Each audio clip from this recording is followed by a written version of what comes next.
Gray is here on the Blaze Radio Network. Well, I think Kamala Harris showed us why she doesn't appear on any newscast except those who are incredibly friendly to her. Showed us that last night. Yeah. Oh, okay. Yeah, that's right. You're really terrible. And if you're challenged, you can't respond. And that's just the thing. She was terrible on the friendly places. Terrible. Yeah, she was. And so when she walked in there, you were like, okay, this could be good. And it was. Wow. So, I don't know. Do Democrats think she did well last night? No. A cursory search of social media last night. The only people spinning this are the people directly associated with her campaign. Everybody else is just... She was terrible. I know. At a few points, it was like, wait, are you Joe Biden? Am I right? Okay, it was terrible. Okay, this is the second time you and I have had this same thought where you start thinking back to that disastrous debate where Trump destroyed Biden, right? And that came to mind last night. Yeah, yes, that's how bad she was. Mm-hmm. Incredible. And I thought Bret Baier did an okay job. I don't know, when he was really trying to push her and get his question out, and she tried to answer it because she didn't want to answer the question he was asking. Mm-hmm. She was trying to reframe it. Mm-hmm. And he showed a little too much deference. And I know she's the vice president of the United States. You want to show her respect. But for her to say, yes, ma'am, and then stop the line of questioning was a little much. But he did a good job. I mean, she came out of the gate. I think he did a good job. Just tense. Yeah. And she was uncomfortable from the start, and she was just in a bad mood, and it showed. And maybe that's, I'm sure that was the strategy. Okay, he's going to ask you tough questions, so just stick to your talking points. Bring him back to the talking point. Bring him back to Trump. Yeah, but Trump is your line of defense here. Yeah, but Trump. Well, wait. You've been in office for 3.5 years. How is it possible that what are you turning the page on? Well, the last decade. She did that again. We've got the audio here. We probably have that contained in the audio. But it was staggering to me. Stunning. But that's obviously the strategy. Just keep to your talking points and then accuse him of interrupting you when he tries to finish his question. Mm-hmm. So that the two of you are talking over it, it gives it an excuse. See? Fox is awful. They wouldn't let her talk. Yeah. So great. She tried to filibuster every single question. That's got to be frustrating. So here she is talking about avoiding... she's avoiding the questions of the border and right illegals. Out of the gate. Yeah, because he's trying to ask her right out of the gate, hey, let's play a little game. How many illegals have gotten into this country on your watch? And and he throws out some numbers, and she's really good at deflecting everything. How many illegal immigrants would you estimate your administration has released into the country over the last 3.5 years? Well, I'm glad you raised the issue of immigration because I agree with you. It is a topic of discussion that people want to rightly have. Yeah. And already. You know what I'm going to talk about. Yeah, but just a number. Do you think it's 1 million, 3 million? Yeah, it's a simple question. Let's just get to the point. Yeah. Okay, the point is that would be nice. That we have a broken immigration system. No, that's not the point. That needs to be repaired. So your Homeland Security Secretary said that 85% of apprehensions. I'm not finished. We have it's a rough estimate of 6 million people have been released into the country. And let me just finish. I'll get to the question. I promise you. I was beginning to answer. And when you came into office, your administration immediately reversed a number of Trump border policies. Right. Most significantly, the policy that required illegal immigrants to be detained through deportation, either in the U.S. or in Mexico. And you switched that policy. They were released from custody awaiting trial. So instead, included in those were a large number of single men, adult men, who went on to commit heinous crimes. So looking back, do you regret the decision to terminate Remain in Mexico at the beginning of your administration? At the beginning of our administration, within practically hours of taking the oath, the first bill that we offered Congress, before We worked on infrastructure before the Inflation Reduction Act, before the Chips and Science Act, before the bipartisan Safer Communities Act. The first bill, practically within hours of taking the oath, was amnesty. Was a bill to fix our immigration What you bring system. up. Yes, ma'am. It was called the U.S. Citizenship Act of 2021. Exactly. It was essentially a pathway to citizenship for the... Pause it. May I finish? Which is what we've said a million times. It's a pathway to citizenship. That was the first bill. Some of those problems were contained in the second bill at the end, too. Right. But the very first bill they produced was about amnesty. That's what they were trying to do with the border. They weren't trying to secure the border. They wanted to grant amnesty and start the citizenship process for 30 million illegals so that they'd have a massive voter base. That's what they're counting on anyway. All right, let's see if we can get through this. Yeah, it was essentially a pathway to citizenship for the... Yes, may I finish responding, please? But you have to let me finish, You please. had the White House and the House and the Senate, I'm and they in the didn't middle bring up of that bill. responding to the point you're raising, and I'd like to finish. Yes, ma'am. Yes, ma'am. Oh. We recognized from day one that, to the point of this being your first question, it is a priority for us as a nation and for the American people. And our focus has been on fixing a problem. No, and it from hasn't. day one, then, we have done a number of Executive things. orders that overturned Trump. Which is exactly what he started out with. From day one, you guys have been making the situation worse. Do you regret that? What would you do differently in another term here? Because we've seen what you did with illegal. And now I know you're trying to backtrack on all of that because you can't get elected. If people really know the facts, they will not vote for you. So she tries to be the border hawk now. It's laughable. It's a disgrace, and it's a complete lie. She also blamed Donald Trump for the murderous illegal aliens in the country. Jocelyn Nungari, Rachel Morin, Laken Riley, they are young women who were brutally assaulted and killed by some of the men who were released at the beginning of the administration, well before a negotiated bipartisan bill. Former President Clinton actually referred to Laken Riley Sunday, campaigning for you in Georgia, saying if those men had been properly vetted, Laken Riley probably would not have been killed. So if it wouldn't have happened, this is well before any negotiation.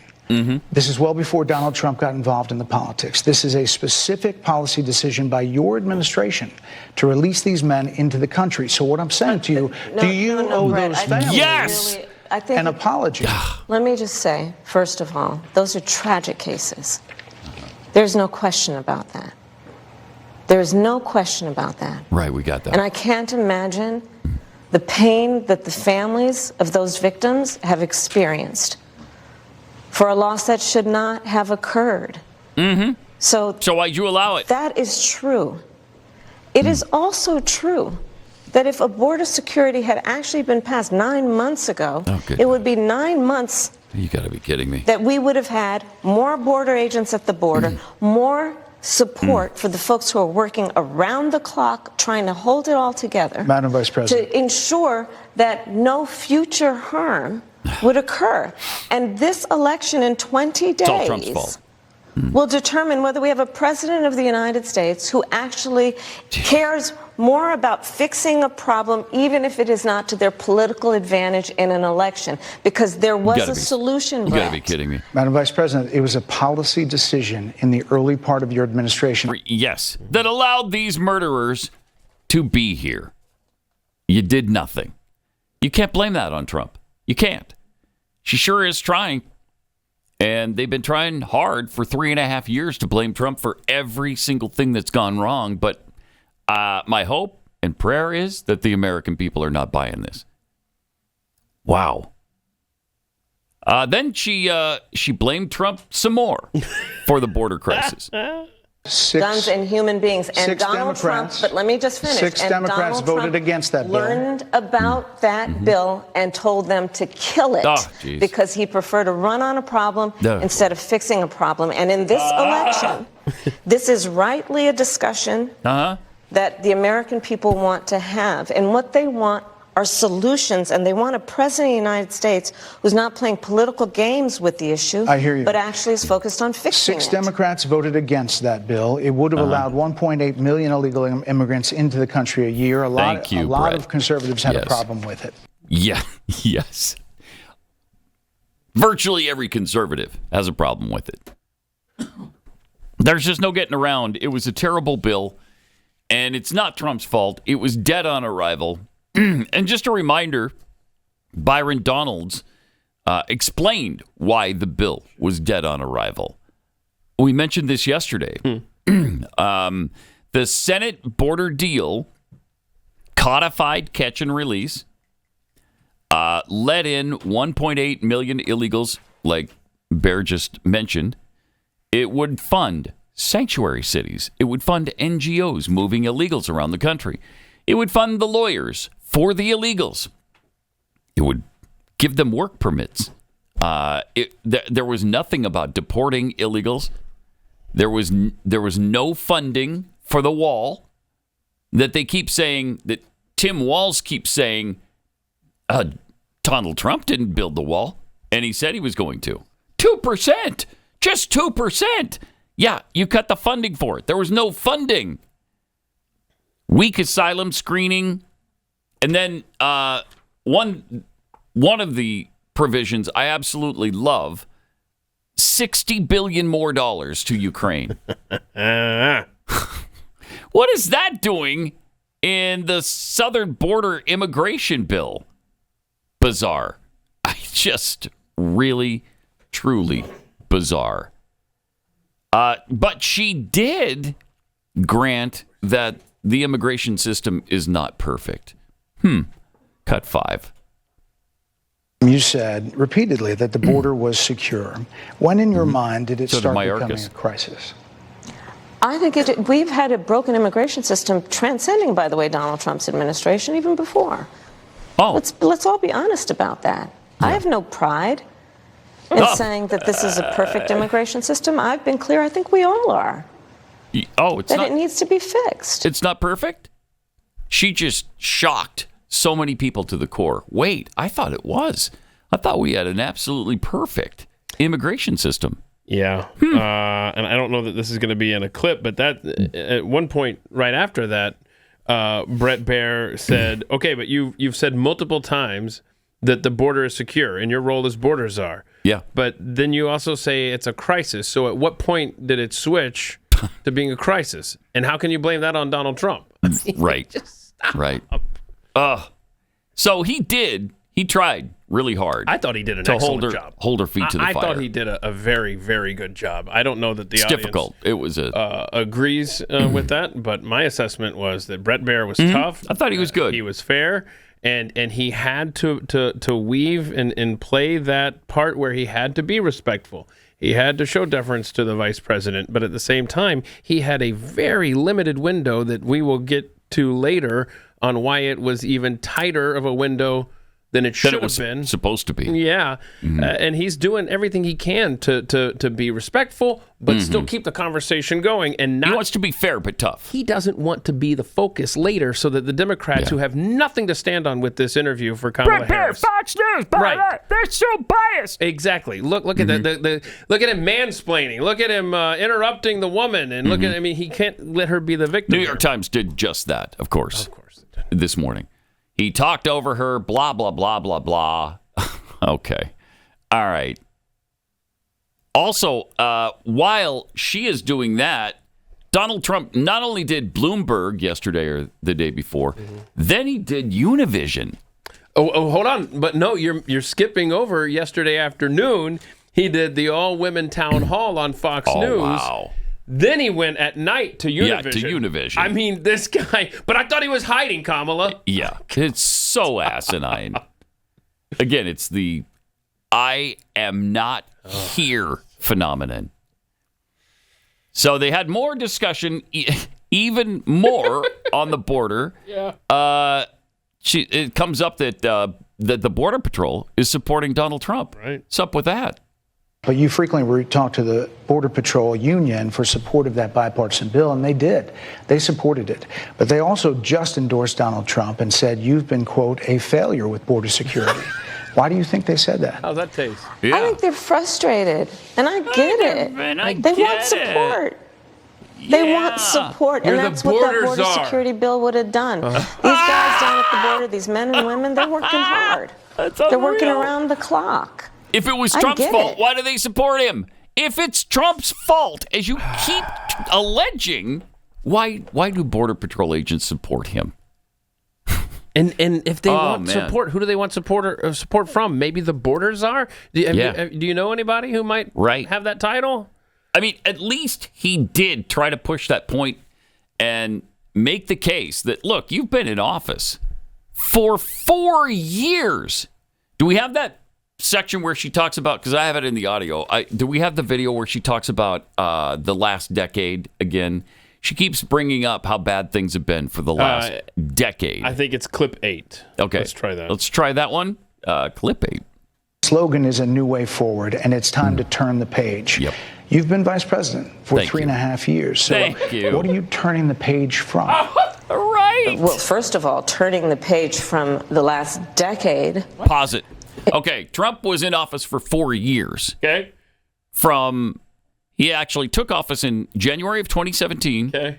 He ended office January of 2021. So how many years is so in a that's decade? 10. So 10. Okay. 10. Unless you're using the metric system, and then nobody knows. Okay, there's no way to tell. But this is not metric measurement here. Oh, my goodness. A decade is commonly believed to be 10 years. All right. So you're going back to 2014 and Barack Obama and Joe Biden. And you're also including 2021 through right now. Man. 12 of the last 16 years. Let's even push it beyond the decade. 12 of the last 16 have all been Democrats. And yet everything is Donald Trump's fault? All right, let's see if we can make it through this. Slogan is a new way forward, and it's time to turn the page. You've been vice president for 3.5 years. So what are you turning the page from? So good. Well, first of all, turning the page from the last 10 decade. years. Oh, decade. In which we've been burdened with the kind of rhetoric coming from Donald Trump that has been designed and implemented to divide our country and have Americans literally point fingers at each other. Rhetoric and an approach to leadership that suggests that the strength of a leader is based on who you beat down instead of what we all know. The strength of leadership is based on who you lift up. The strength of an American president, which is one who understands that the vast majority of us have more in common than what separates us. Madam Vice President, more than 70% of people that is about turning the page on rhetoric that people are frankly exhausted of, Brett. More than 70% of people tell the country is on the wrong track. They say the country is on the wrong track. 79%. If it's on the wrong track, that track follows 3.5 years of you being vice president and President Biden being president. That is what they're saying, 79% of them. Why are they saying that? If you're turning the page, you've been in office for 3.5 years. Thank you. And Donald Trump has been running for office. But you've been the person holding the office. What? Okay, that was Joe Biden right there. About. You and I both know what I'm talking about. I actually don't. What are you talking about? What I'm talking about is that over the last decade, What are you talking about? people have become. But listen. Right. Listen. Oh, that's a good one. Listen. Oh, that was. That's probably as bad as you could imagine. I love that. You and I both know what I'm talking about. No. Actually, I don't. Why don't you explain it to me? She was so bad. you've been in office with the power for 3.5 years. He hasn't been. But now your comeback is he's been running? He's been running. What? Wait, what? Does anybody believe that's an acceptable answer to Brett's question and his point? I don't think so. Wow. Okay, if this was what you want, America. Yeah. If this is what you decide on, we deserve everything that comes our way afterward. Chris says clip 7 will be a good follow-up to this clip one. 7's Okay. probably going to be really tasty. Protest. He has talked about locking people up because they disagree with him. This is a democracy. No, and it isn't. In a democracy, No. the president of the United States, in the United States of America, should be willing to be able to handle criticism without saying he'd lock people up for doing it.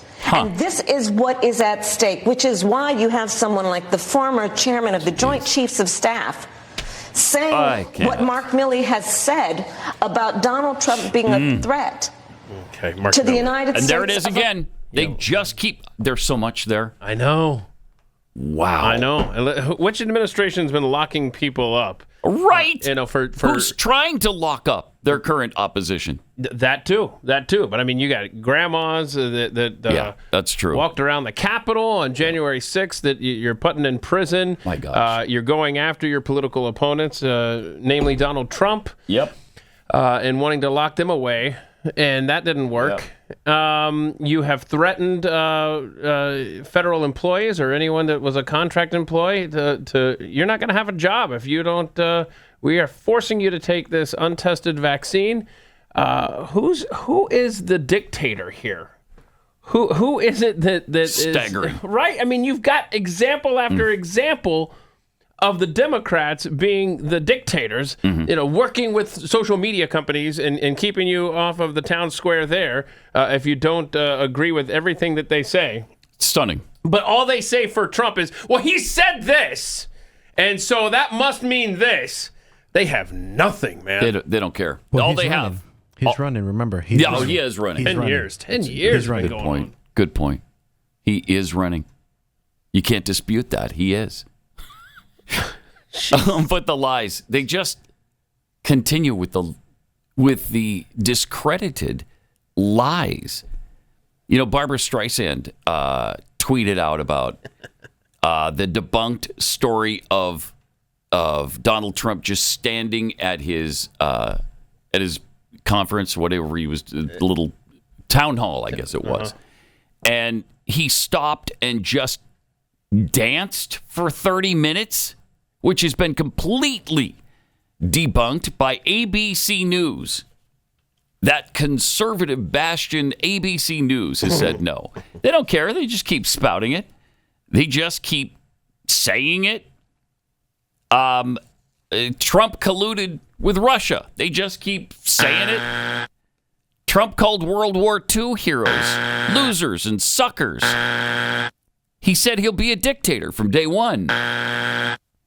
Trump called Nazis very fine people. Trump killed the immigration bill. Trump will institute a nationwide ban on abortion. Trump created and will implement Project 2025. I mean, it doesn't matter. It doesn't matter that even their liberal outlets, their propaganda arms, are all on board with them. Yet they've debunked all of these, either Snopes or Politico or whoever. The Washington Post has even debunked a lot of these. But they just keep saying them anyway. Anybody, have you visited the Drudge Report over the last several years? What happened? I know he had a falling out with Trump, but it's gone way beyond that now. The Drudge Report should now be the Democrat National Committee propaganda page. Mm-hmm. That should be. Check out these headlines. That I just went there yesterday just to see how they were handling. All of this. Check out these headlines. All of them on Drudge at 4 p.m. yesterday. Old Don wanted tax on billionaires. From socialist to fascist. Obviously speaking of Donald Trump. J.D. Vance aide calls him Trump bootlicker. J.D. Vance feels terrible for taking his wife to church. What? Drama. Jack Smith argues in new filing how Trump bears responsibility for the January 6th attack. Then they get into hammering Ted Cruz. Fast, feisty, they called the debate, and plenty of Cancun talk during that debate. Trump's canceled interviews, rambling answers, and increasingly erratic behavior spark speculation. Have you seen Kamala Harris? Have you heard Kamala Harris? Daily Beast editor. He's microdosing drugs like his friend Elon Musk. Oh. Now, how do you know that? Okay. Crowd of Republicans join Harris at Pennsylvania stop. Comstock says she will prevail. The white women who regret voting for him, meaning Trump. Bob Kraft on why his friendship with Trump ended. Donald accused of mimicking infamous Nazi rally with Madison Square Garden event. Project 2025 ex-director denounces Heritage president's violent rhetoric. Most of Red America's blue dots can't help Harris win, but this one might. Oh, Omaha.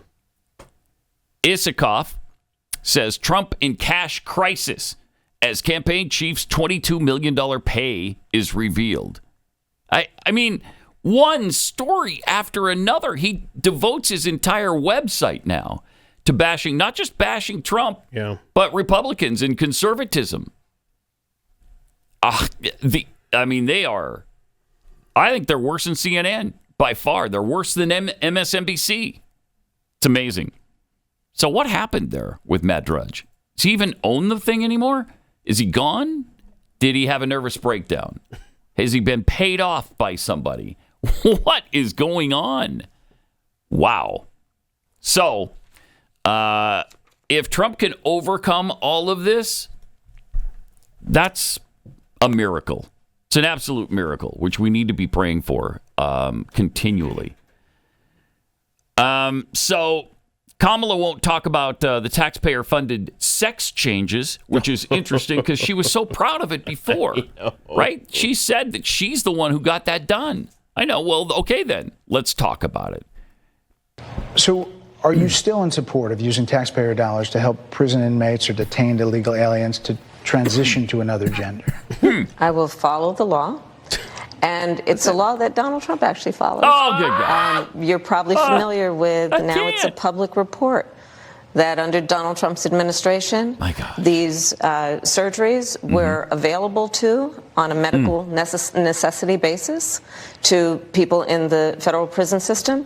And I think, frankly, that ad from the Trump campaign is a little bit of like throwing stones when you're living in a glass house. The Trump aides say that he never advocated for that prison policy and no gender transition surgeries you know what? You got to take responsible for what happened in your administration. No surgeries happened in his presidency. Pause it for a second. Would you still? Yeah, just let that soak in for a minute. That was the takeaway last night. That line will end up being on will live in infamy. Future Trump ads. Yeah, for sure. You got to take responsibility for what happens during your administration. The more you know. There is no self-awareness with her, with Walz, with anybody in the leadership of the Democrat Party. No, but she used that line, I will follow the law.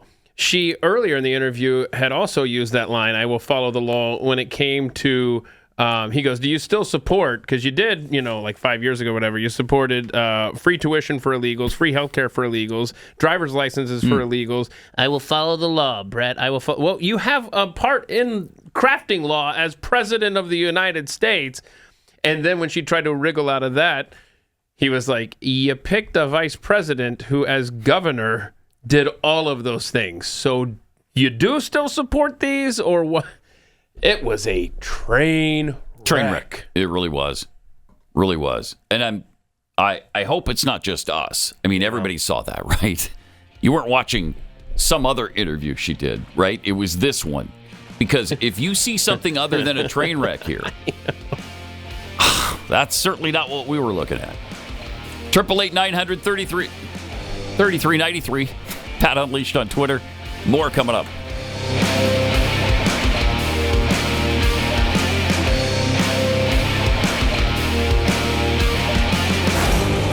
Pat Gray Unleashed.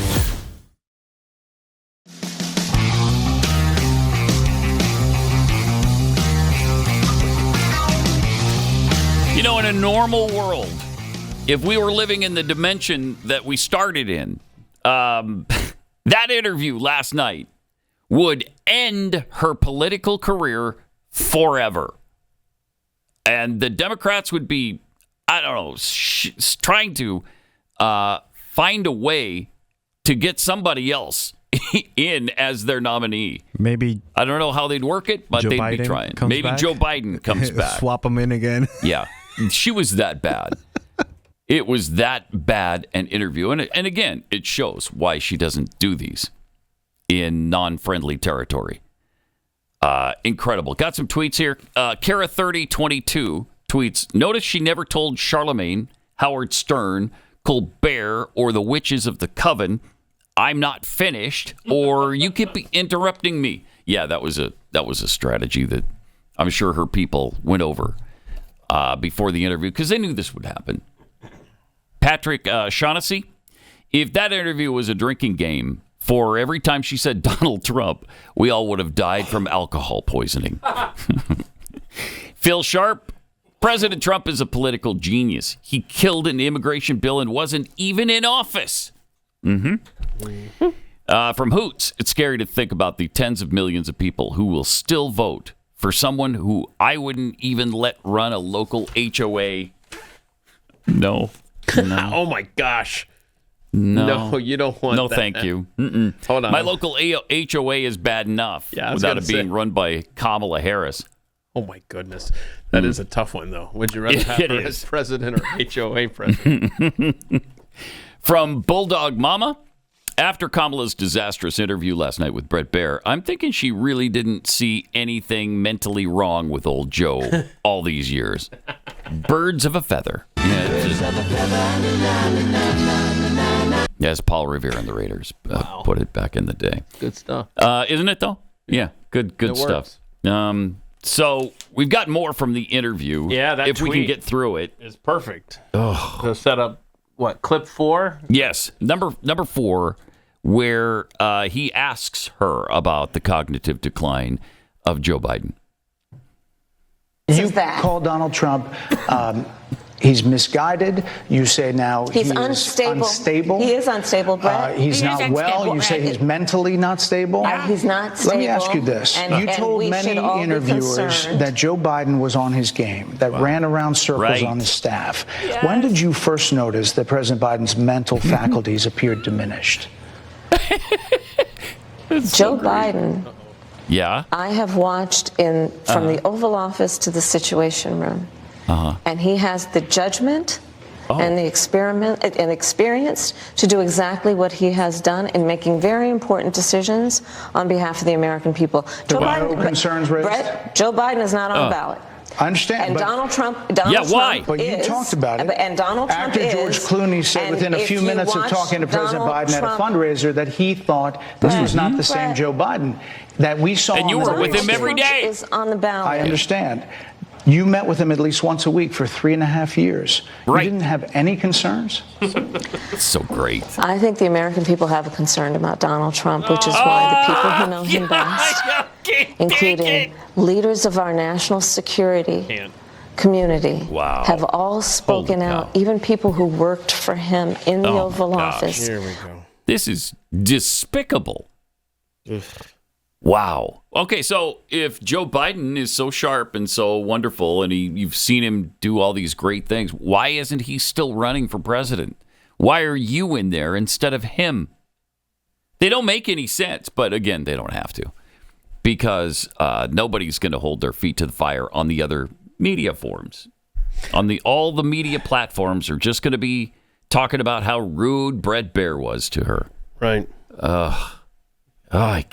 It's hard to take. It sure is. Oof. So she said was it last week on the Coven? Yeah, that wasn't this week, right? That was last week sometime. She said that she can't think of a single thing she would change. Yeah, he played the clips for her, too. Okay. Then she said something a little bit different last night to Bret Baier. cut 10. Joe Biden, you're not Donald Trump, but nothing comes to mind that you would do differently? Let me be very clear. Okay, My presidency will not be a continuation of Joe Biden's presidency. Pause it. Okay, so are you clear last week or are you clear right now? Because I thought you were pretty clear last week when you said you wouldn't change a thing. But now you want us to be clear on the fact that you're going to change things. But which ones and why? If everything was so great last week, right. What happened in the meantime? And if this last 3.5 years has been so great, yeah, why would you want to change? All right, let's finish this. And like every new president that comes in to office, I will bring my life experiences, my professional experiences, and fresh and new ideas. I represent a new generation of leadership. Do you? For example, am someone who has not spent the majority of my career in Washington, D.C. I invite ideas, whether it be from the Republicans who are supporting me, who were just on stage with me minutes ago, and the business sector, and others who can contribute to the decisions that I make about, for example, my plan for increasing the supply of housing in America and bringing down the cost of housing, addressing the issue of small businesses, which is about working with the private sector to bring more capital and access to capital to our small business leaders, including my plan. I mean, same stuff. She's in the room, big part of decisions that Biden makes. Oh, right. But no, this isn't a continuation of that. But he's done a great job. Don't get it wrong on that. He's done a great job. I'm just going to change the things that he did to other things. You're not going to get your liberal friends, for the most part, your friends and family, to watch a Fox News interview with Kamala Harris. Mm-hmm. You're not going to get them to vote for Donald Trump. I think you at least have to make sure that you get these clips in front of them to demoralize them so they just don't go out and vote for her. I mean, do you want this? Do you want to vote for this airhead? Is that what you want to do? So, I mean, I don't know how you approach this to your friends and family who just refuse to vote for Donald Trump, but you do need to get these clips in front of them. And by the way, let me just. Someone on the chat said they pointed out this is from. Kosher Nagy, I don't know. Guys, watch the videos that Fox News is posting on Facebook this morning. They are making her look good, please. What? Okay, so I don't have Facebook, so whenever I go there, the stupid thing pops up. And the reason I flagged that comment on the Blaze TV chat is because I had the same thought driving in this morning, listening to the top of the hour news, Fox News Radio on the local news talk station. Uh-huh. And I thought, dear Lord, the clips that they are playing from this, they made it sound like she's great. She was wonderful under fire. I forgot the clips they used, but they weren't the ones that we're playing here, that's for sure. And it was very strange, and it was Fox News Radio. And so then I went and I looked up to see Carmen Roberts, who anchored that newscast, that 5-minute newscast. And I'm looking at her bio here on her website. And I don't know anything about Carmen Roberts. I don't. And I will admit that this is just a general assumption. But the reason I went down this rabbit hole is because of the newscast here. But, I mean, she spent 10 years at Bloomberg. She's worked with Reuters, PBS, China CCTV, whatever that is. She may be the greatest person in the world, but I wouldn't be looking this up if the newscast that I heard didn't encourage me to. Because it just was clear that they weren't playing the real highlights from that interview with Bret Baier. And so, again, coupled with this comment that I saw in the Blaze chat, that's weird that they're packaging it like this. Mm-hmm. It's just... I'd be really hard-pressed to think of a section of that interview that makes her look good. I have to find the news. I know, you're right. Yes. How is it even possible? And that's why I can't even remember what they were. But Did you go to AI? Maybe they went to AI and produced something. It's just that there were so many obvious low points for her.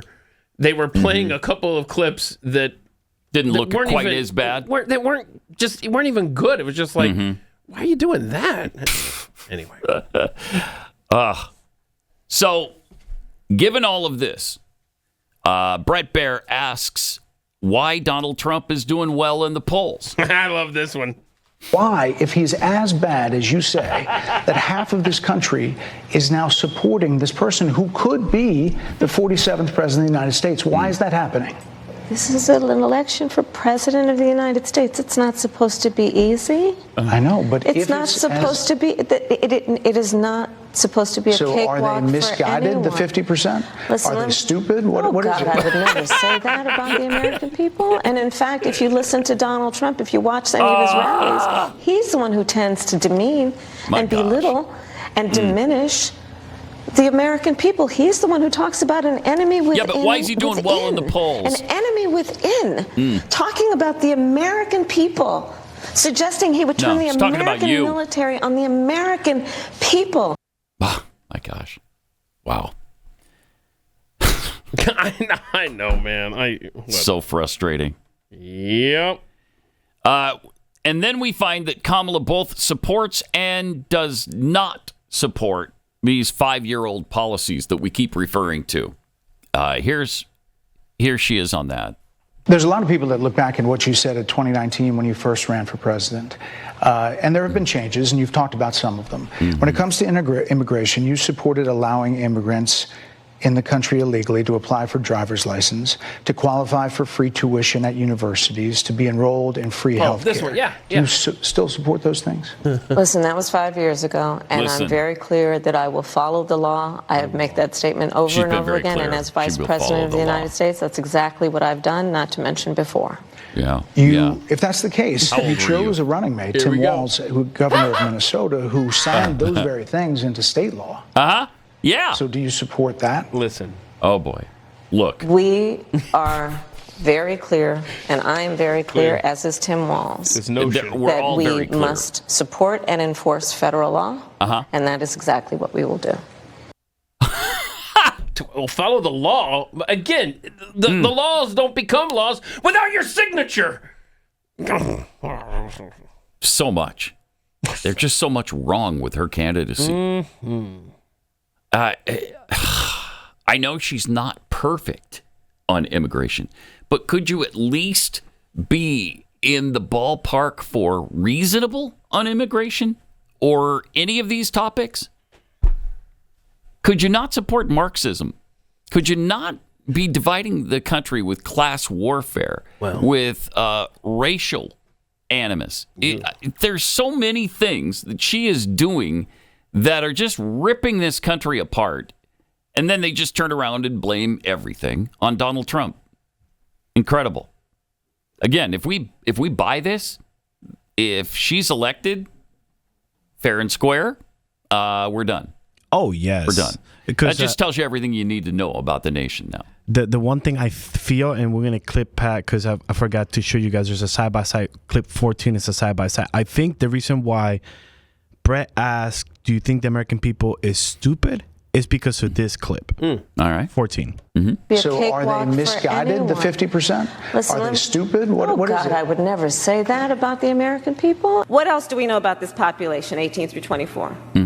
They are stupid. But she would never say that about Americans. Oh, my I think that's why Bret asked or said it that way. Okay, but he did a good job of playing clips, him and his team. I wish they had played that. They didn't play that. They did not play that. I'd forgotten about that. And now I remember because that's a while. That's a while 2019. Yeah. Yep. So that was 5 years ago. How old were you 5 years ago? 4. Come on. Yeah, me too. What do young people watch on TV anymore? I seriously don't know. Or they probably don't even turn on a TV. I'm serious. Yeah, that's what she was saying. Yeah. So you need to play that clip as an ad on YouTube or Instagram or wherever. Yes. That just needs to run. That's all it needs to be. The Trump team needs to jump all over that. But that was a good follow-up to 13 that we haven't played yet. This really stood out to me because you may be struggling right now with your finances. This economy, this administration has ruined your life financially, but that's okay. Because what your opinion doesn't matter in this whole thing. It's the eggheads. It's the experts. I hate this. Play this. 13. Play it. It goes a little Why something. do you think more people say they like trust him on the economy than they trust you? I think that when you look at an analysis of our plans for what we would do as President of the United States. Do it now. It has been clear to those who study and understand how economic policy works that moving forward, because I do believe the American people are ready to turn the page on the divisiveness and the type of rhetoric that has come out of Donald Trump. People are ready to chart a new way forward, and they want a president who has a plan for the future and a plan that is sound and will strengthen our country. My plan for the economy does exactly that. Does exactly that. Do it now. That's exactly what it does. You just said that he does everything that you tell him to, basically, in these meetings. Go fix it now. But the last 10 years, Pat. Well, yeah, the last decade, Keith, has been, I mean, you know how it's been. Yeah, Trump the has whole been last running. decade where Trump, remember when he was king of America? Do you remember that? You remember that time period over the last decade? King of America. And what did he do? He ruined it. He ruined it. We were just president and vice president. He was king. So there's nothing we could do. I just want her out Unreal. of our Me too. public consciousness. You know, the left are zealous for the blood of babies, going as far as supporting free abortions at the DNC. Remember that? It was free abortion day and free. I think you got the birth control or the RU486 pill for free. Incredible. Kamala's extreme radical stance on abortion is evidenced in her running mate. As it was first reported, Tim Walz supports the right to infanticide. And that, of course, is taking the life of a baby after birth. It's just insanity. It's evil.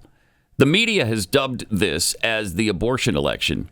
We have to stand up to this evil. We really do. When you join forces with Preborn, the largest pro-life organization in the country, you're protecting the greatest victims in our society, babies in their mother's womb. They're helpless without your help. Preborn's network of clinics are positioned in the highest abortion areas in the nation, and they've rescued over 300,000 babies. When a woman considering abortion searches to end or seeks to end her baby's life, Preborn is there. The power of the ultrasound combined with God's love doubles a baby's chance at life. One ultrasound is just $28, and 5 ultrasounds would be $140. Whatever you can afford would be so greatly appreciated. And you're saving lives. To donate securely, just dial pound 250. Say the keyword baby. That's pound 250. Keyword baby. Or go to preborn.com/Pat. That's preborn.com/Pat. Much more on the way. We barely scratched the surface here. I mean, there's even more on this interview. I don't know if we can handle it, but it's coming up.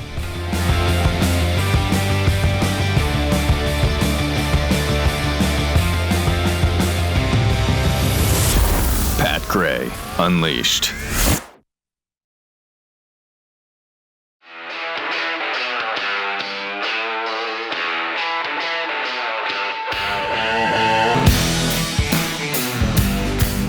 Pat Gray is here on the Blaze Radio Network. Right about that. Welcome to it. Great to have you with us. Hurricane Milton made landfall last week, of course, in was it Shasta Key, Florida? Is that how you pronounce Siesta? it? Siesta Key. Yeah, not Shasta. That's a beverage. That's a soft drink. Huh. But Siesta Key, it was a Category 3 storm, and people lost their lives in this. It's so devastating. Mm-hmm. The damage caused, unbelievable, but also the interruptions in our supply chain. That's such a big concern right now. I've mentioned that I couldn't even get a diabetes monitor for like a month from my local pharmacy. And so it finally came in, the ones I had prescription for. So just yesterday I was able to, after waiting a month, so I had no idea where my glucose was. Could have been, 1,500. Could have been died. 2. I don't know. Yeah, could have died. So fortunately I didn't. But when you need medication, you want to make sure it's there. And you don't have to wait for it or just completely do without it. That's where the Jace case comes in. Thousands and thousands of people have already discovered the convenience and the peace of mind that come with having these 5 antibiotics. You just go online, you fill out a form, they'll make sure that they review it to make sure you're not allergic to anything that's in this. And you can get add-ons like EpiPens or ivermectin. It's just there in case. And it gives you that peace of mind. So go to jase.com, enter the promo code PAT at checkout. Get a nice discount on your order. That's promo code PAT at jase.com.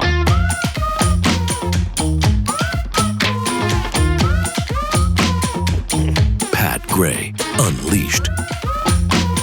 Some tweets here. Model Man Frank tweets, Kamala Harris's interview with Bret Baier on Fox News was a real spectacle. If you enjoy watching things go down in flames, her performance could best be described as a Hindenburg-level catastrophe, and she didn't seem to see it coming. Rehab president, the lefties are complaining about Bret Baier pulling an ambush on Kamala. When is she going on Joe Rogan? That should be fun. I don't know if she's agreed to the Joe Rogan interview. She did agree to the Joe Rogan. Rogan. Yes. Okay. I don't think she's going to do it now. Huh. Would you wonder. do it? Oh, I think don't know. absolutely. I think. Oh, you do? Yeah, and I made this point. I did a live stream last night, and I made this point. I think she's going to keep upping these interviews because she needs to get in front of more people, but she doesn't understand how terrible she is, and she won't see the danger in going on places like Joe Rogan. Keep digging that hole deeper. Get on there. Please get in front of that audience, and please, Joe, do your job. And there is no way you can make the case that the Bret Baier interview was an ambush. You know what you're getting into when you go on Fox. You're going to ask. They're going to be tough, but fair. Yep. I mean, the Democrats won't think they're fair, but they know they're going to be tough, so you know what you're going into when you agree to do it. Asinine. Comrade Eliza tweets, her screaming to Bret about Trump being bad for democracy. Meanwhile, she was installed after a coup. Yeah, she cares about democracy. Yeah. And to your point, you know how Kamala's out there running around that Donald Trump's hiding, et cetera, et cetera. Time Magazine did this. They did a big interview with Joe Biden. They did a big interview with Donald Trump. And here's just a She quote. won't do one, right? No, not with Time Magazine. Here is it. They said, Harris declined repeated requests for an interview for this story. In contrast, Trump talked about his policy vision with a Time reporter for 90 minutes across 2 interviews. Biden spoke to Time at similar length before dropping out of the race. But Kamala Harris can't sit down with Time Magazine in the heat of a presidential run? Tells you everything you need to know. That's a great cover. Yeah, well, that's awesome. No, I don't think it. You know what? I looked it up. I don't think it's a cover. I think they just kind of somebody like made that. It's effective. Sure is, and it's an actual statement from Time. Yes. So after the interview, Bret Baier kind of summed it up, talked about some of the things that happened during the interview with his Fox cohorts, and here's what he said about Kamala's handlers. Madam Vice President, And they're giving me a hard rap Well, here. I thank you for the time. I thank you for the time. It's good to meet you. Thank you very much. Thank you. Okay, that was before he discussed it with his Fox people. But cut 17 is where he exposes the campaign for all the things they were doing during it. You know, when the kicker in football, they call a timeout right before he's going to kick the field goal. They're icing the kicker. So we were supposed to start at 5 p.m. This was the time they gave us. Originally, we were going to do 25 or 30 minutes. They came in and said, well, maybe 20. So it was already getting whittled down. And then the vice president showed up about 5:15. We were pushing the envelope to be able to turn it around for the top of the 6 o'clock. So that's how it started. And I could tell when we started talking that she was going to be tough to redirect without me trying to interrupt. I did this with President Obama. At one point, I just said, Mr. President, I know you like the filibuster. I just didn't even have the chance to sometimes redirect in those ways. I had a lot of other questions. Bet you did. I'll bet you did. But he confirmed that 4 Harris staffers told him to wrap it up. cut 18. Dana, you've been on the other side. You've been on the rapper as a press secretary interviewing a president. And, I'm talking like 4 people waving their hands like it's got to stop. So, Martha, final. I had to dismount there at the end. There's so many things, and she maybe should do more of these. Madam Vice President, and they're giving me a hard rap here. I thank you for the time. I thank you for the time. It's good to meet you. Thank you very much. Thank you. Yeah. I'm sure it was nice to meet him. Awkward. Oh yeah. Jeez. I just don't like that insincere nonsense. Thank you. So Nice meeting you. So insincere. Bless your heart. But she's a fake and a phony, and she proves that every single day. But here's a nice recap. Oh, good. This is in a nutshell. Okay. Kamala on her Fox interview. Everything you need to know. If you missed the last hour of the show and you just want a Cliff Notes version. Right. Okay. Cut 16. Donald Trump and Democrats voted. Donald Trump, Donald Trump, Donald Trump, Donald Trump, Donald Trump, Donald Trump, Donald Trump, Donald Trump, Donald Trump, and Donald Trump, Donald Trump. President Biden had a fundraiser debate stage. Let's go back to Donald Trump, Donald Trump, Donald Trump, Donald Trump. I counted 19. Wow. Incredible. She's weak. Oh, man. She might be I don't think there's any might about it. She's the worst presidential candidate of all time with the worst running mate of all time. She and Tim Walz make a fantastic pairing because they're both so bad. Yeah. The Democrats are in trouble, and I think they know it. They're pretty desperate right now, which is why they're just ratcheting up all of their rhetoric and all of their lies. And they don't care what kind of scorched earth they leave behind them in their wake. Yeah. It doesn't matter. They're just trying to maintain power. And that's why I fear for my country over the next few months specifically. And in fact, we have a clip we'll get to later. Someone in the mainstream media with that same concern.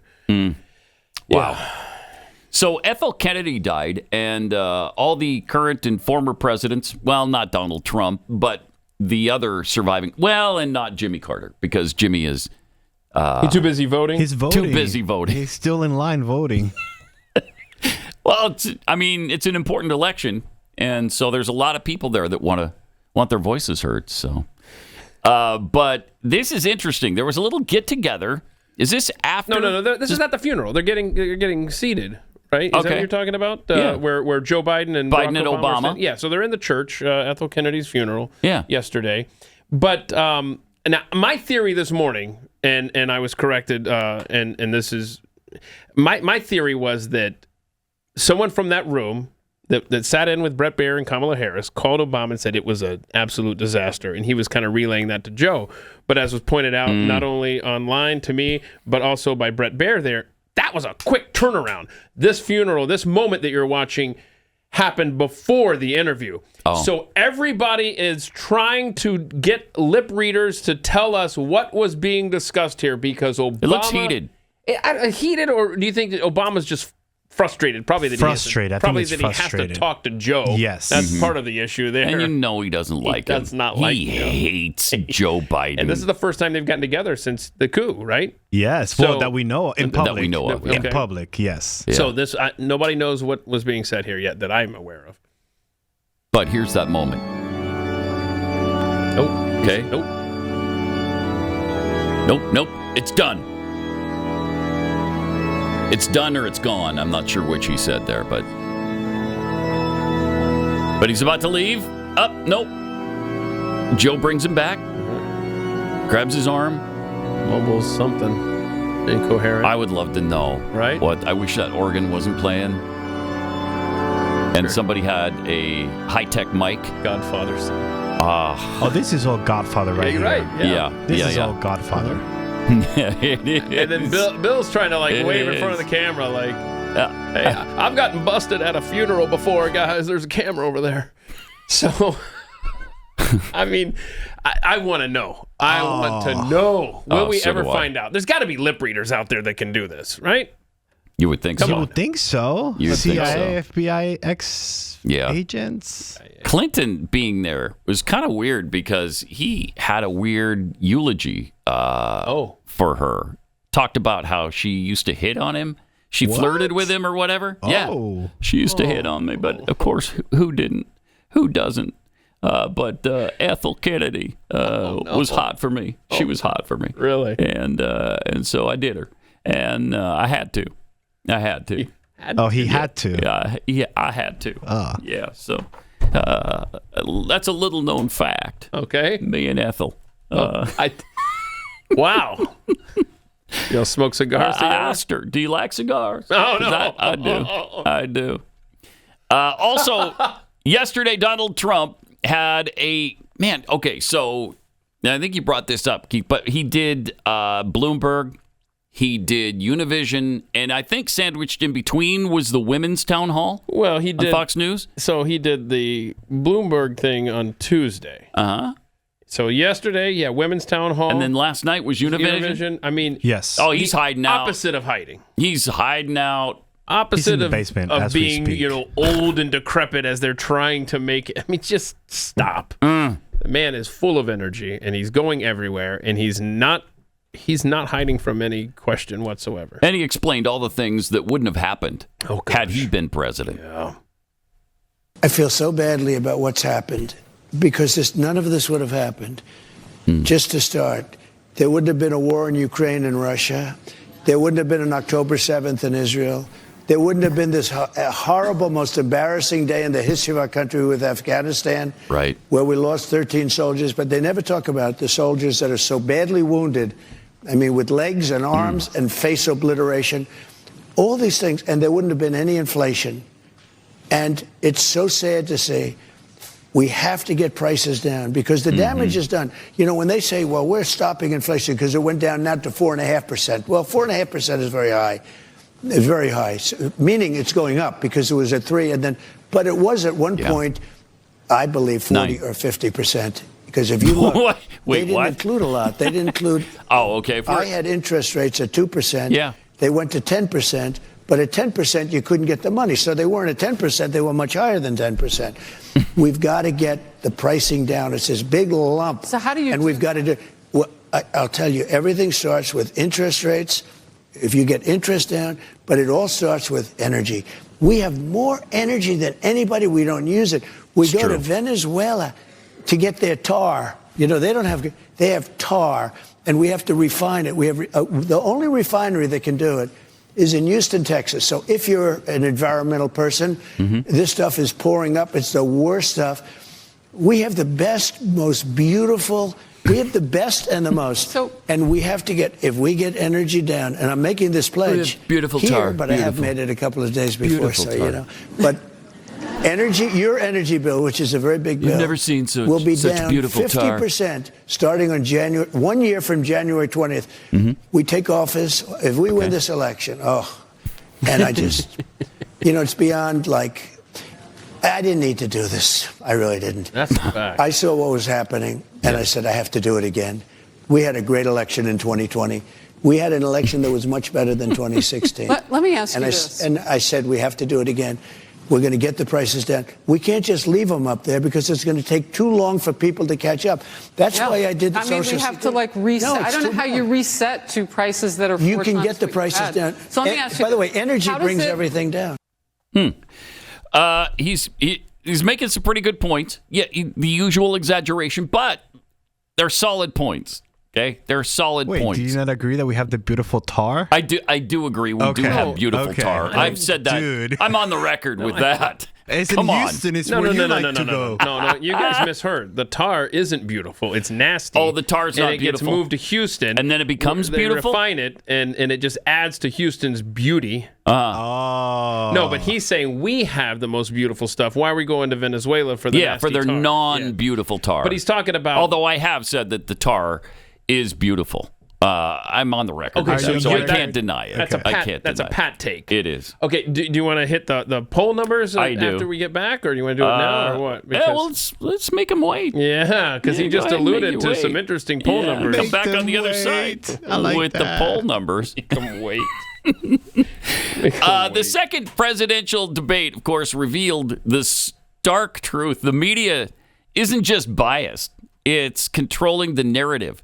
Kamala Harris was allowed to lie without a single fact check, while, of course, President Trump faced constant interruptions and false corrections. What we've long suspected has now become undeniable. We're living in a media-controlled state. From President Biden's quiet political exit to Kamala's carefully orchestrated rise, the media has played a key role in shaping the narrative and undermining President Trump. Blaze Media is the answer. While mainstream outlets twist the truth, Blaze Media is committed to honest reporting for those who stand for the American way of life. We won't be controlled or silenced in a time of media manipulation. Independent platforms like Blaze TV are more essential now than they have ever been. So please support this mission. We're offering $40 off an annual subscription right now. It's our best offer. It's a beautiful offer. No one's ever offered anything like this. It's never been offered before. BlazeTV.com/Pat. Use the promo code PAT40 at checkout and join the fight for real news. The real news that America deserves and the real truth. Blaze Media is here to deliver it. So go there now and use the promo code PAT40. Follow Pat on X at Pat Unleashed. Pat Gray Unleashed returns right after this.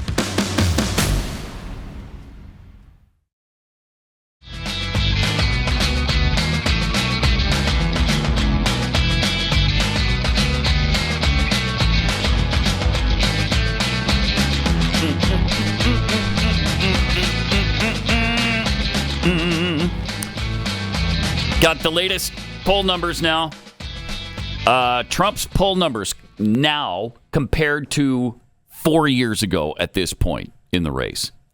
So this doesn't mean that, for instance, nationally, he is doing 7.4%, 7.4 percentage points better than he was at this time 4 years ago. Okay, that doesn't mean he's ahead of her by 7.4%. It just means that he's performing better in the polls than he was last time. In Pennsylvania, it's 5.9%. He is performing 8.2% better than he did 4 years ago in Michigan. In North Carolina, he's up 4.1% from 4 years ago. Arizona, 5.1%. And Georgia, 2.7% better. And all of these are larger than the margin of victory that Joe Biden had. So it's a good don't get complacent. Indication. You still got to vote. You got to vote. Oh, my gosh. We had the numbers from the first day of early voting in Georgia, you recall, and it was like almost double the record that was set 4 years ago in Georgia for early voting. Yeah, the voter oppression, big time. Didn't work out very well. No. Somebody was really bad at it, if that's what they were trying to do. So more little anecdotal information, but just kind of helps out here, is that apparently the GOP counties, if you go back to 2022 in the gubernatorial election in Georgia, we are plus 4% higher turnout in GOP counties in Georgia from 2 years ago, and -3 in Georgia's Democrat counties. That adds up nicely. It sure does. But again, you have to vote. Yeah. We can't take it for granted. Sharp Schultz tweets, every time I hear the word democracy, I hear Pat screeching in my head. Yes. Now I catch myself yelling at the TV every time I hear it. Yeah, you should have heard me last night when she kept doing she was so solid on the democracy. We are a democracy. Talked about locking people up because they disagree with him. This is a democracy. No, it isn't. In a democracy. Yeah, I don't care about democracies because they don't last and they don't work, and we're not one. But they are hammering that. Toasty Mitts tweets, Brett, Madam Vice President, do you prefer ketchup or relish on your hot dog? Kamala, Donald Trump is mentally unstable and rambles and can never answer a question straight. No, stop interrupting me, Brett. That's what it was like. It really was like that, very much. Very much so. 888-900-3393. Oh, by the way, one more poll number for you. Oh, yeah, the MSNBC thing. Oh, MSNBC, yeah. Before you play that, Among Latino voters in the state of Texas, Trump leads 48-47. Nice. Over Kamala Harris. Okay. Which is great. But yes, to the same point we had about Georgia early voting, Arizona. Check this out from MSNBC, cut 21. And should note, we did not find a single person who audibly would tell us that they voted for Kamala Harris. These were Trump supporters getting out to vote early in the all-important Mojave County. Take a listen to some of our conversations. All right. Well, the difference is going to be that everybody's coming out early, and everybody that we talked to has made a special effort this year to vote, and you can see it here in the parking lot. Yes, please. You know, this library's usually got 5 cars in it. There's a ton of cars in it now. Said you voted early for the first time. For the first time. Why did you vote early this year? Honestly, because Donald Trump told me to. What a good answer. He keeps saying it, and I've been thinking about it, and so here I am. Okay. We met one man who did not vote in 2020, but he said he was horrified by the state of the country, so he is voting here in 2024. We met 3 other voters, one that moved from California, one that moved from Oregon, blue states, who said that they moved here and were eager to vote in a state where Donald difference. And so it's those types of voters that not only Republicans are watching come to the polls, but also Democrats have a close eye, understanding that they need to really win the Maricopa County area to make up for any potential juicing of turnout here among the MAGA faithful in places like Mojave County, Jose. Isn't that interesting? Juicing. Has he been arrested yet for... I don't know. He's probably been canned by MSNBC, though. For voter fraud? Yeah. He should be canned, and then he should be arrested and put in prison for the rest of his life. How dare you? How dare you suggest that the numbers or the voting registration might be juiced in any way? You? Wow. Take note of the fact that CNN and MSNBC are throwing in some actual truth. I don't know how to respond to it. What is the deal? What's the deal? I mean, for CNN, it's pretty clear. It helps their ratings. Yeah. If Trump is around, it helps their ratings. I don't know if that's the case for MSNBC. Maybe they just can't stand Kamala so much that they're willing to tell the truth from time to time. Kind of amazing. The numbers. Yep. More coming up.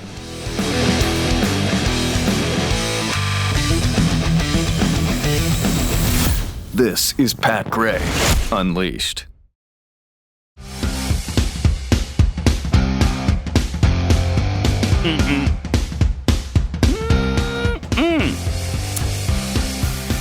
New Hampshire Pat had tweets concerning the interview with Bret Baier last night from Kamala. If I took a bite of a Kexi cookie every time Kamala mentioned Donald Trump, I'd be almost as big as Jeffy. Hashtag Sober October. Well, let's not exaggerate. I mean, what? Please, what do you mean? You're talking about the guy who got stuck between the moon and New York City. So you got a ways to go. You know what I mean? Yeah. I mean, that's a bit of an exaggeration. And yes, we do use some butter in our cookies, and there's a rumor that some sugar might be involved. So just some? They're not exactly diet cookies, is what I'm trying to tell you. But if you want to get yourself a dozen or 6 or anywhere in between, go to Kexi.com, KEKSI.com. We're almost out of the pumpkin bread. I saw that email yesterday. Oh, you got to hurry. I think it was like, 20 left? Yeah. And there's still the Halloween cookies that are so delicious. Every once in a while, we go out and buy cookies from competitors just to see how we're doing in comparison. Sure. Just completely objectively. And is it? Yeah, completely objectively. Is it blinded at least? Do you guys put blindfolds? And we've done that before. Okay. I didn't do this in that yesterday. But we bought cookies. Do you know Dirty Dough? Have you heard of them? My gosh. That doesn't sound Yeah, it doesn't sound appealing, and it isn't. So it's more like Dirty Dough. Oh, yeah. I don't know. Maybe it's just me, and maybe I'm a little biased, but man, our cookies blow anybody else away. I really believe that. And they're heavy. And they're heavy. They're very heavy. There's some mass there. Kexi and a beer. It's like they once got close to the speed of light, and they just became, so large that they couldn't travel any further. But Kexi.com if you want to try them out.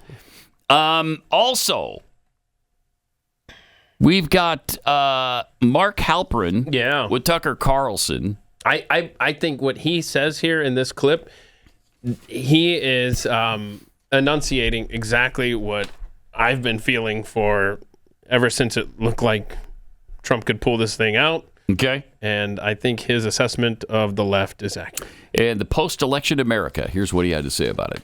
Let's say Trump wins 3 weeks from today. What happens? The Democratic Party as you said, a lot of Democrats, maybe the majority, believe that Trump becoming president again is the worst thing that ever could happen. So how do they respond to that? I say this not flippantly. I think it will be the cause of the greatest mental health crisis in the history of the country. I think tens of millions of people will question their connection to the nation, their connection to other human beings, their connection to their vision of what their future for them and their children could be like.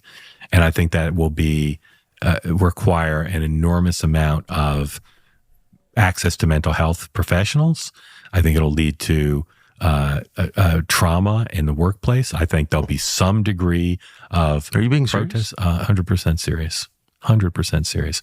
I think there'll be alcoholism. There'll be broken marriages. There'll be yeah.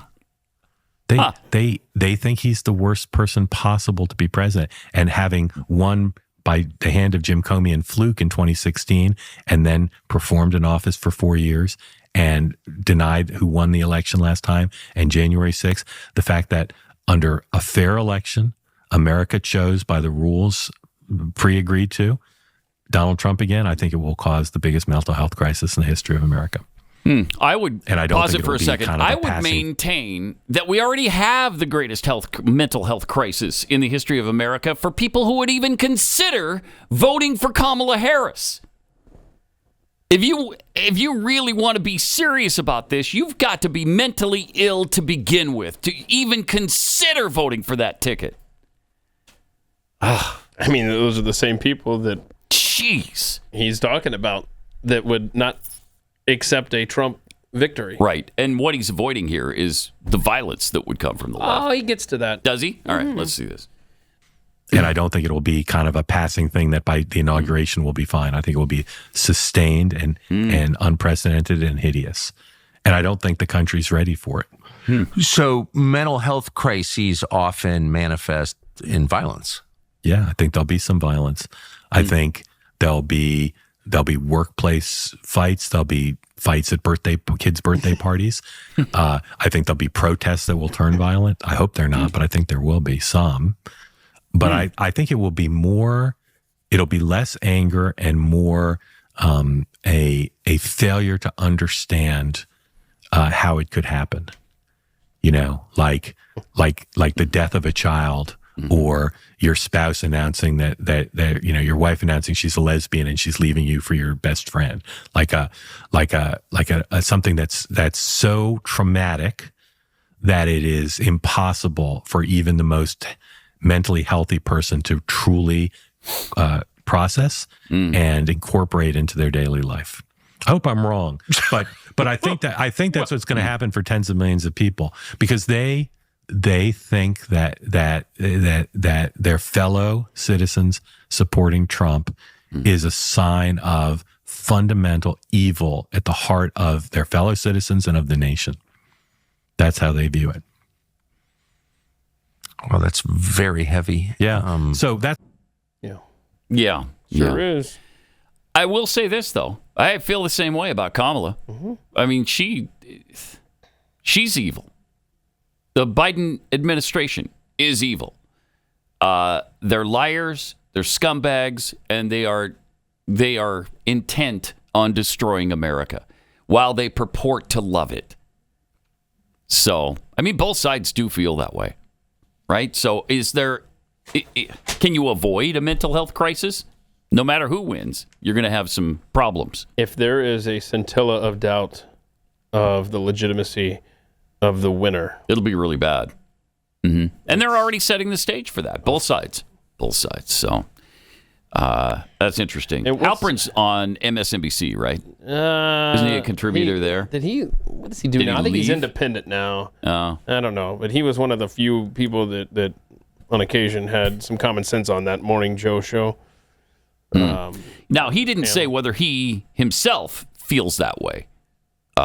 So he's talking about others. But that's interesting. Yeah, and I don't know. A lot has been made in the last few days online about what is it, Section 3.3? I don't know. I haven't had a chance to really familiarize myself with it, but Joe was telling me during the break about how it, I guess, authorizes now use of deadly force on Americans in the case of, if stuff gets out of hand. It's clearly that they're setting up for trouble. They are. So how many days are we away to, if we can get to January 20th, America? Yeah. Internationally and domestically. But like he said, will it end just because there's an inauguration? I don't know. Right. I don't know that it will. If there's, if there's violence, if there's widespread mental health crises, I don't think that ends abruptly on January 20th. So what you're saying that in 95 days we're going to have mental breakdown? No. What? No, we're going to have Nirvana. Oh, okay, Nirvana. Peace on Earth. If we can just get to January 20th, then there'll be no more wars and everyone will get along and there will be puppy dogs and rainbows and whatnot. Are there cookies involved in this? Of course there's cookies involved in this. Duh. Yeah, this has an official cookie involved in this. If we survive the election, next year we're thinking about adding a retail location here somewhere in the DFW area. What? Speaking of cookies. So, yeah. We're branching out. Probably branching out a bit, yeah. Oh. Like how far? We're going into the Dallas area or we're staying in the DFW Probably area? Grapevine-ish. You're going to destroy those elves. Oh, yes, you are. Because, they're limited to a tree. Right. You've already got one big location and you're thinking about another one. Mm-hmm. You're going to destroy the elves. Mm-hmm. Hey, Grapevine is a nice location for that. Yeah. We want a place where there's foot traffic. Foot traffic, yeah. Mm-hmm. So that would definitely fit that bill. How about, or the stockyard area in Fort Worth, maybe. Oh, I love the stockyards. I walk through the main foyer of my house pretty often. You could just put a location right there in the foyer of my house. Well, if we're doing that, I also walk a lot in my backyard. You go out to the chickens and you could just think about both those locations because those are interesting. Interesting spots. You never thought about them, did you? No, I did not. No, I will admit I did not. Let me tell you about a silent health threat that affects 1 in 3 Americans. It's an overworked, sluggish liver. That impacts your weight, your energy, your mental clarity, productivity, sleep. It can even lead to heart problems. Our livers are constantly bombarded with GMOs and microplastics, toxins, all kinds of things that are harmful to your liver. So if you or someone you know feels tired, drained, and you struggle to lose those stubborn extra pounds, let me recommend trying the Liver Health Formula. This premium supplement is designed with 11 clinically proven botanicals to detoxify and support your liver health. You feel revitalized and ready to tackle the day. Over 2 million people have already benefited from it. Like Stephanie. In February 2022, she says, I found out I had liver issues. So I started taking Liver Health Formula. And 6 months later, my doctor was amazed. I lost 20 pounds. My liver is healthier, and I cut out sugar and carbs. These supplements definitely helped, she says. Results may vary, but Stephanie's story is one of many. For a limited time, you can try Liver Health Formula and get a free 1-month supply of nano-powered omega-3s. Visit getliverhelp.com/Pat and claim your bonus gift. That's getliverhelp.com/Pat.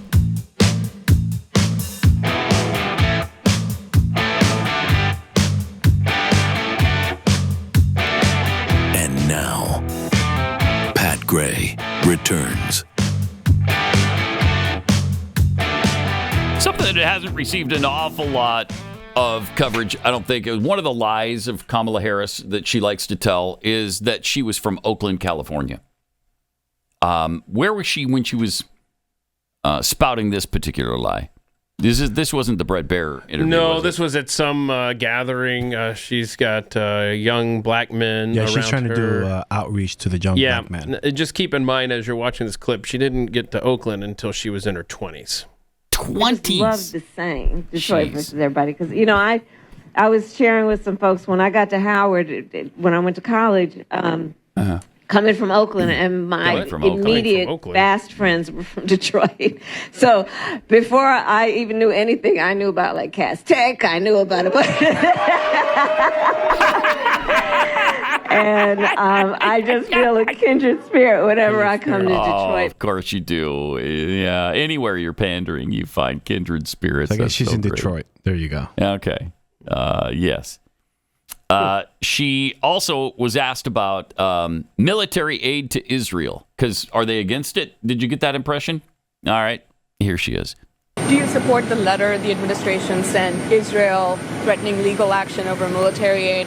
I've issued my statement about that. Are you supporting calling off military aid of the situation in Gaza? It's in her statement.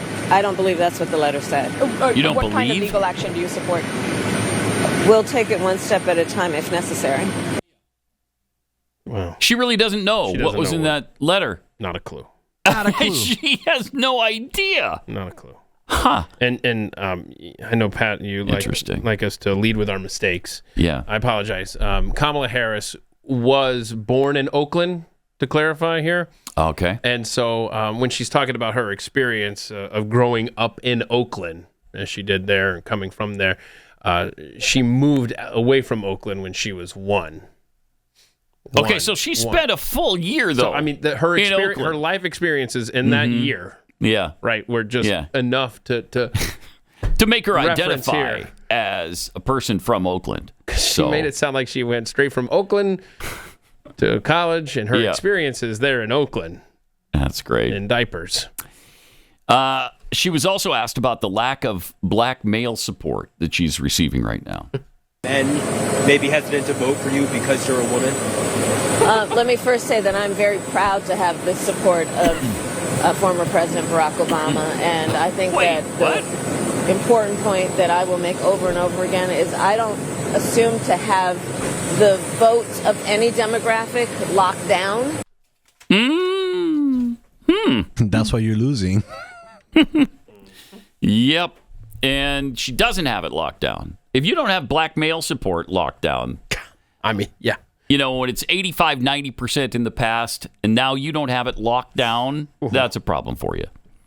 But she does have the support of Barack Obama, which she didn't always have. In fact, he didn't want her at all when all of this went down. No. She was really Nancy Pelosi's pick.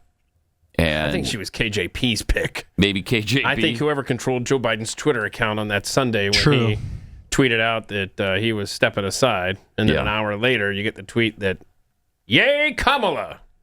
It's all over. We've already had the vote."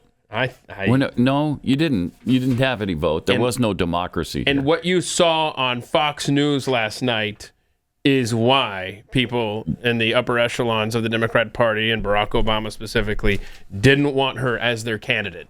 Because they know how empty her brain is. And when asked any kind of question of substance, is going to look like she did last night. Now, the second gentleman, Dougie Emhoff, was discussing Kamala's name. Oh, gosh. Is this because certain people mispronounce it? Because y'all are racist. Yeah, racist. And bigoted. Okay. All right. Okay. What does it say about kind of gender inequality, either subliminally or overtly, that there are little things like referring to a man in office by his last name, which signifies an authoritative position, versus a woman in office by their first name, which kind of signifies, yeah, we're friends. Or even worse, when they intentionally mispronounce her name. You know, which is another way to try to diminish or demean. Yeah, no, it's it needs to be equal. And I've been, trying to, live that. Someone who stepped away from a big career that I love very much to support her. And it's okay to do that. It doesn't make me feel like I'm any less of a dude. Even though by you doing are. that, she supports me just as much as I support her. Does she? Yeah. This guy. So that's the new face of Masculinity. modern masculinity. Yes. Doug Emhoff, ladies and He's gentlemen. the definition of masculinity. Between him and Tim Walz, it's really It's toxic masculinity. Oh my gosh, they are toxic. I'll say that for him. Now Tim Walz and Jason Bateman got together. Oh yeah, they're talking about EVs. Jason has a podcast. If you did not know, I didn't know, but I should have known because every living human being, every living organism. Wait, really? Yes, every living organism. Wait, has a podcast. Well, I'm offended. My dogs apparently have a podcast. Yes. Yeah, I would and like you to haven't even heard it. What are they saying about me? Oof. You don't want to know. You do not want to Don't know. think you want to know. Oh, that sucks. But here's Bateman and Walz on EVs. I'm so I love excited that every single car brand now has a fully electric car. Nice photo. You know, I don't want to throw undue shade towards Mr. Musk, but I got to tell you, his politics is. I got rid of my Tesla. I feel like I'm driving around a Trump sticker with that car, so it's gone, and I am now enjoying. You mean I call it the crypto truck. Oh, that's good. Okay. Call it the crypto truck. I don't know what that means. I don't either. But now you know, when you drive a Tesla, you drive a Trump sticker. Yeah, okay. Pathetic. And it's sad because I really like Jason Bateman. Me too. Me too. Gonna have to reevaluate that. We have to evaluate everything. Hey, by the way, coming up on Jeez. Friday, what do you got planned for us there, Chris, for the 2500th What more do you show? want? Well, we want to know what people I can got expect. cake. The I got 2500-ish. Oh yeah, we got to update that Ish. graphic. We It's will. wrong. It's coming. We heard that yesterday. I mean, Christmas is coming too. Which is going to happen first? This one. Okay. Yeah. All right. Good. All right. So we're gonna So have. that's a good question because I would like clowns? to know: are we going to have here's my best clips from the show? Are we just going to go No. down memory lane? Like, what are we doing? No, we're All just- I know, I I'm thought there doing- was cake. I There'll be thought there was cake. food. We're making you I got responsible for cake. all this. I thought there were clowns. I got the food. I got the balloon clown, animals. the balloon animals. See, you're the I got party the plan. Like party you, poppers. you We got numbers. are the party planning committee. Mm-hmm. So Oh, whatever party planning you committee. pick, that's what how I we're have celebrating. Done. Mm. It's going to be like New Year's. All right. Good. That's the mindset. I'm very excited. Okay. We're all excited about it. Maybe Yeah. a musical The Guest. Oh. Maybe. Can Really? we have people? Okay. Why don't we have? And again, I don't want to infringe on your territory here, but I'm just going to throw this out there. Why don't we just grab everybody?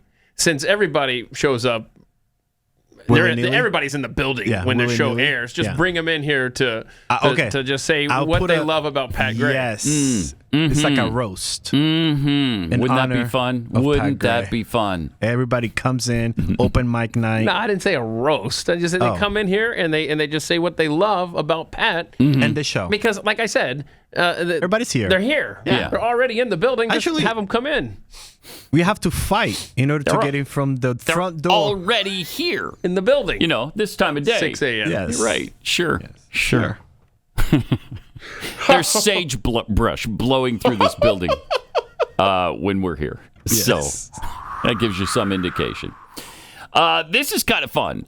Kroger is now selling a new ice cream. It's a Skyline chili ice cream. Oh, no. Does that mean it has spaghetti in it? What is Skyline chili ice cream? Oh, no. It's not even April Fool's Day. Grater's Skyline chili ice cream pint. Isn't that interesting? Okay. I mean, that's a thing I love up in Skyline Cincinnati, chili. which Yeah, is it's where the Cincinnati chili, which comes with spaghetti usually and delicious cheese on it. And it's where Kroger is headquartered, so they're the ones selling this. okay. And it's going to be available nationwide?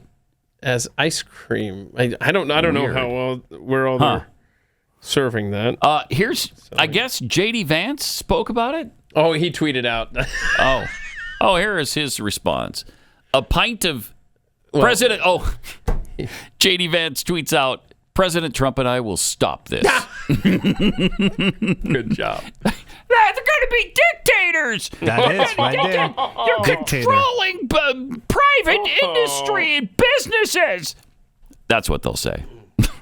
It's great. Wait, hold on. President Trump and I will stop this. love that. We gotta when we get through this. I want to show something we didn't show the other day. Oh, we're gonna run out of time. Okay, hang on to your thing with the water tower. We got to do that tomorrow. We'll do that tomorrow. Okay. Or do you want to do it now? I don't know what the water tower thing is. Okay, so let's save the What's other the part water of this tower because that's going to take longer to get through. Yeah, let's do the water tower thing. Where are the pictures? Full screen 2. Chris sent this in. Tell us the story of the campaign logo on the water tower. Did they make? Where is this? Did the city make him stop that? I think it's hysterical. He lives is that Photoshop? No, it's real. He lives next to the water tower, and he's shining Trump 2024 from his house. Oh, that's great. I mean, that's right. And where is this? Do we know? No, nobody knows. That's just some guy. That's not Trump doing that. No, Trump. Correct. It's Massachusetts town. Oh, and they're fining him daily. Oh, whatever. I'm going to court. I think it's like $100 a day if he doesn't stop that. So if he shined just a regular light on it, would that be okay? $100 per day he's being fined. You're right. I want to know what law he is breaking. That's cool, though. It's pretty hysterical. What a great idea. This misleads the public into believing that this activity is sanctioned by or condoned by the town, said town administrator Lisa Green. So it's just if it was his porch light shining on it, that'd be fine, right? You would think so. I love this. That's great. I love it. If you're just listening, it's a Trump 2024 logo that is superimposed on the water tower because it's almost like a canvas. It is a canvas. It's awesome. It is a canvas, and it's Massachusetts. Chill out. You're not going for Trump anyway, so just stop. That's awesome. I love it. All right, 888-900-3393 is the number to call tomorrow during our 2,500-ish episodes show, and we've got overtime coming up. This is Pat Gray Unleashed.